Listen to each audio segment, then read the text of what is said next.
Well, Iran have executed Mohsen Shekari, who is convicted for a crime allegedly committed during the country's ongoing nationwide protests. It became the first such death penalty carried out by Tehran. The execution comes as other detainees also face possibility of a death penalty for their involvement in the protests, which brought unrest to Tehran in mid-September. Activists warn that others could also be put to death in the near future, saying that at least a dozen people so far have received death sentences over their involvement in the demonstrations. Iran's Mizan news agency reported the execution. It accused the man of blocking a street and attacking a security force member with a machete in Tehran.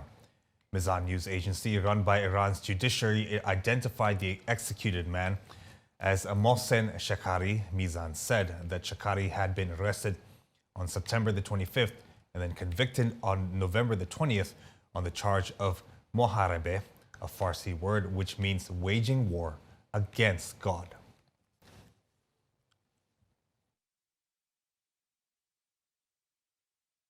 Well, a day after a suicide bomber blew himself up at the Astana Anyar Police office in Bandung, Indonesia, police have questioned at least 18 people, including the bomber's parents, and public activities, however, have returned to normal. A number of police personnel are guarding the area around the bomb site, although police lines are still being placed in and around the crime scene, but the street is now passable by the public as per normal. Two people were killed after the suicide bomber and a police officer, two people were killed, which includes the suicide bomber and a police officer, while 10 others were injured, including one civilian, due to yesterday's explosion. According to police, the bomber carried 3 bombs, but only managed to detonate one of them. 2 others were later disposed by the police's bomb squad unit. Boy Rafli Amar, the head of Indonesia's National Terrorism Mitigation Agency, or the BNPT, had inspected the bomb scene on Thursday.